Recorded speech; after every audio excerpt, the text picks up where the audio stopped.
No, this is an alpha protocol. I'll just be reviewing a couple of games while the Steam sale is going on, because that's pretty much where my bandwidth is going, and I'm sure it's where everyone else is going as well. So, to start off, Bastion.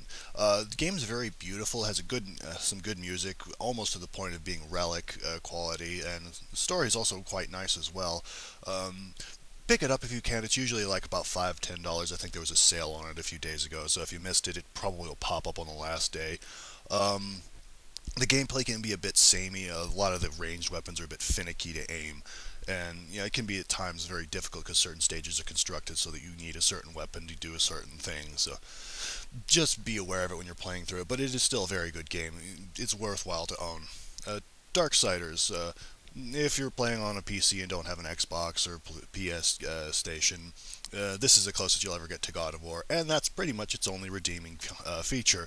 There's just so many glitches. I fell through the scenery so many times. The controls are really, really hard to pull off at certain times because the camera will swing dramatically.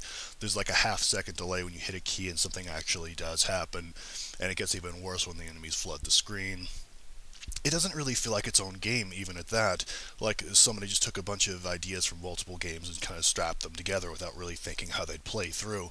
It gets this very schizophrenic feeling, and at one point it's like Legend of Zelda, and another it's God of War. I don't think it's worthwhile. Just avoid it. I got it for free, and I feel like I was overcharged.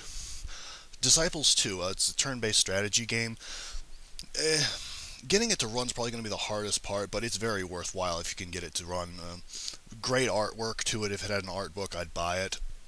The music is also very chilling, especially for the undead. You'll remember these tunes long after you stop playing. The sides themselves, there's really no clear good or evil side. Even the demons are very sympathetic because they've been basically screwed over through no fault of their own.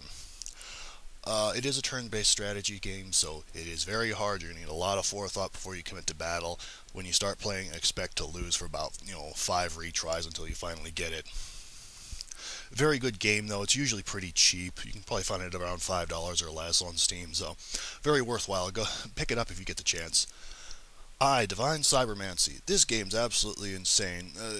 It's essentially just a modding team that threw a whole bunch of things they liked together and made a game out of it. It's fairly cheap, and they just enjoyed making it. It's clearly a labor of love and not pure profit for them. There's a lot of ways you can replay the game. Straight FPS, you can do that. Stealth, you can do that. You want to summon an attack werewolf and just rip the other side to shreds, you can do that too. All the psi powers are just so ridiculously overpowered. It's fun running through there and just doing whatever you feel like, really.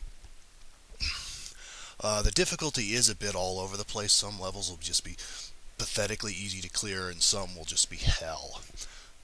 Enemies do respawn, which is why you get so many ridiculously overpowered powers.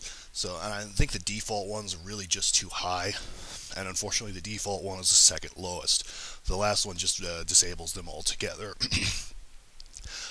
They really need to adjust it. They may have in a patch. I haven't been playing it a lot recently, but if they brought the respawn rates down, it'd make the game a lot easier at certain points, especially on like Mars. Ugh. But it's a very good game. Probably pick it up, $5 to $10. I think there was a vote on putting it up for sale a little while ago. I don't think it won though, but it's usually pretty cheap, and it's worth it to pick up. Legend of Grimrock.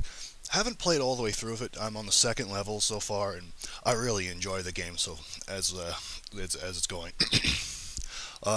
It's very definitely captured the feel of what older games were like. There's very little story. It's very heavy on combat and detailing what you need to do, the mechanics of it. Very, very crunchy gameplay. It does feel like a dungeon though. You're completely on your own. Whatever you can scavenge, that's it. So you may be running around in mismatched armor for a long period of time, but you earned it, and boy does it feel like it. The magic system itself is also really good, and I want to point that out. Rather than learning predetermined spells as you go along, you're presented with 9 runes, and how you mix and match them determines the spell. All that matters in casting the spell is your skill level. If you have the skill level, but you don't know any particular spells, you can just randomly cast runes until you get spells popping up. Well, it does make experimenting a little difficult because each spell, passed or failed, costs energy, and that takes a while to regen for your mage. you get to know what the spells are ahead of time without the game telling you. While you do find scrolls that will detail what certain spells need to cast, you don't absolutely have to find them. For the cons of it, you gotta find pretty much everything. So in the beginning, if you pick like certain weapons and they don't pop up till later, those guys are pretty much going to be worthless for a little bit of time, and that can be really irritating if you don't know what's coming up or when it's coming up. While certain secret doors do have special weapons and such, it may be a while before you find them even still. So be aware when you get the game. Very good game. I'd recommend it. Stalker, if you don't own this game, you suck. Buy it. There's a sale on it going on right now, and it'll probably pop up again later. The game's tremendously atmospheric. To echo what a lot of people have said, this is what the end of the world looks like. It just is this very oppressive atmosphere. It's just so hard to describe to people who haven't played it. This is what the end of the world looks like. Everything's falling apart, scavenging over, baked beans and bread. You will actually kill people purely because you think they have food and you're starving. It's that kind of game. Everything you get, you feel like you earned it after you clawed it out of some dead Ukrainian's hands. It really is a game that makes you earn the win, not just, here's some overpowered equipment, have fun. For all the games, I've noticed that there's a very slow beginning. It's not as bad as Call of Pripyat, where at least you get decent starting equipment. But for like Clear Sky and Shadow of Chernobyl, you've got basically nothing. Well, it is intended to be that way, so you don't have to run away from certain fights when you get better equipment and you feel really good gunning them down. But it does start out very slowly, and then you can't do a whole lot of what you want to do. There is also some bugs, especially in Clear Sky, some of them game-breaking, in fact. Clear Sky features the faction wars, and if certain things don't happen, you can't progress the plot anymore, and whether that happens or not is beyond your control. So, while a lot of patches do fix these up to varying degrees, just be aware that Clear Sky is the buggiest out of all of them, and those bugs are game-breaking. Whereas Shadow of Chernobyl and just Call of Pripyat, they're just kind of moderately annoying.